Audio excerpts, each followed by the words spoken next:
پھیری والا ڈائری کے صفحات پر کھانے کی اشیاء رکھ کر دے رہا تھا۔ اتفاق تھا کہ میں وہاں پاس کھڑا تھا۔ اچانک میری نظر اس صفحے پر پڑی، چند الفاظ پڑھ پایا تھا۔ ملاحظہ، وہ ڈری سہمی سی میری زندگی میں آئی تھی۔ کہتی تھی شوہر بہت ظالم ہوتے ہیں۔ پہلی رات میں اس کی یہ بات سن کر بہت ہنسا۔ وہ میری طرف دیکھ کر حیران ہو رہی تھی۔ بولی، آپ پاگل ہیں، اتنا کیوں ہنس رہے ہیں؟ بات بھی سچ تھی، میں کیوں اتنا ہنس رہا تھا آپ نہیں سمجھ پائیں گے۔ باخدا اس کا انداز بیاں اتنا دل فریب تھا نا، مجھے اس پر پیار آ رہا تھا۔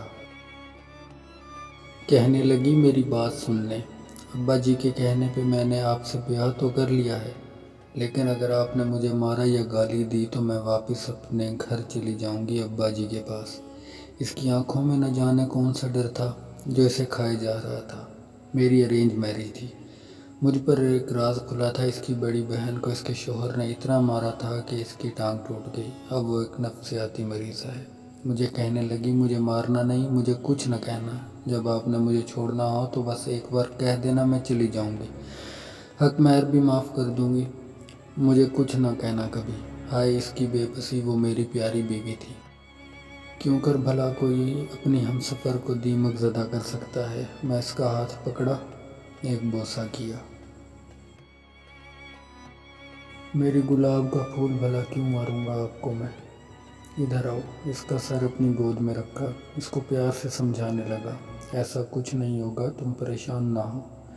چونکہ اس کی عمر 18 اور میری 20 تھی۔ جلد ہماری شادی ہو گئی تھی۔ اس کا لوڈو کھیلنے کا بہت شوق تھا۔ شادی کے کچھ دن گزرے، مجھے کہنے لگی، لوڈو لے کر آئے نا۔ میں کام سے تھکا آ رہا تھا، مجھے کھانا دیتی، پھر لوڈو اٹھا کر لے آتی، چلیں گیم کھیلتے ہیں۔ میں اس کی طرف دیکھتا، تھکا ہونے کے باوجود اس کو انکار نہ کر پاتا۔ اس کی وہ خوشی بیان نہیں کر سکتا میں، جب وہ مجھ سے جیت جاتی تھی۔ کبھی وہ جیت جاتی تھی، کبھی میں ہار جاتا تھا، مطلب میں جان بوجھ کر ہار جاتا تھا۔ وہ رفتہ رفتہ میرے قریب آنے لگی۔ مجھے اس کی عادت ہونے لگی۔ عادت نہیں، محبت کہیں تو اچھا ہوگا۔ ہمیں ایک دوسرے سے محبت ہونے لگی۔ میں حیران تھا، پہلے وہ بھوک برداشت نہیں کر سکتی تھی، لیکن اب میرے گھر آنے تک وہ کھانا ہی نہیں کھاتی تھی۔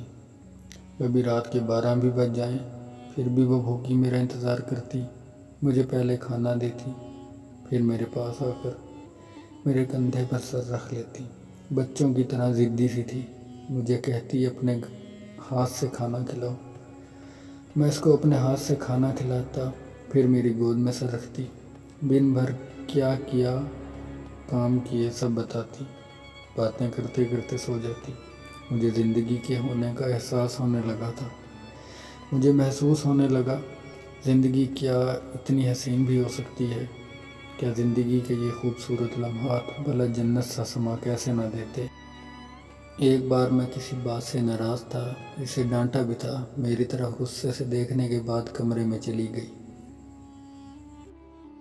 میں جانتا ہوں وہ بہت روئی تھی، لیکن میں بھی غصے میں تھا، اسی لیے اسے رونے دیا۔ پورا دن گزر گیا، مجھ سے کوئی بات نہ کی اس نے۔ میں بھی انا میں رہا، میرے سامنے کھانا رکھا، کندھے پر سر رکھ کر بیٹھ گئی۔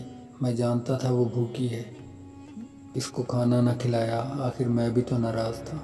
کچھ نہ بولی، برتن اٹھانے اور کچن میں رکھ کر آ گئی، میری گود میں سر رکھ کر لیٹ گئی، خاموش تھی، کبھی کبھی نظریں چرا کر دیکھتی تھی میری جانب۔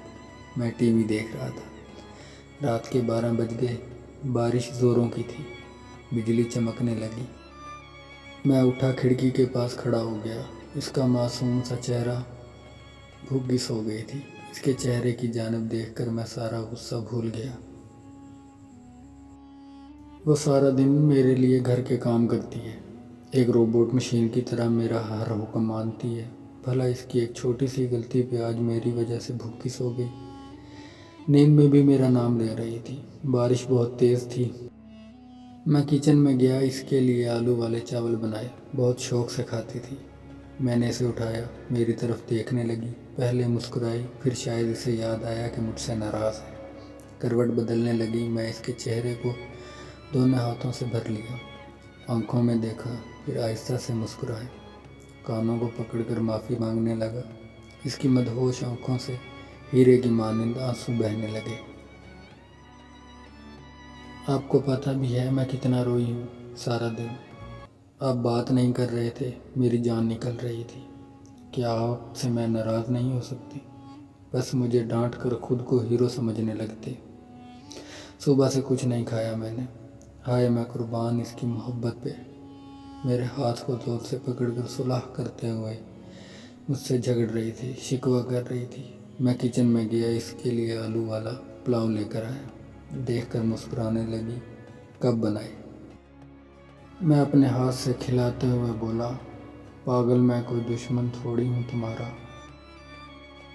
کبھی کچھ کہہ دوں تو ناراض نہ ہوا کر، سب کچھ تمہاری بھلائی کے لیے تو کرتا ہوں۔ تم میرے بنا نہیں رہ سکتی تو دل میرا بھی تمہارے بنا نہیں دھڑکتا۔ وہ سوری کرنے لگی۔ اس کی ہر ادا میری زندگی تھی۔ یہ ایک صفحہ جس پر کسی نے اپنی زندگی کو محفوظ کیا تھا، لیکن میری سمجھ نہیں آ رہا تھا آخر یہ چاہت بھری داستان کسی کباڑی کے پاس کیسے بھلا۔ پیدل چلتے ہوئے سوچ رہا تھا، کسی کی زندگی کے حسین پل، کسی کے لیے کاغذ کا ٹکڑا۔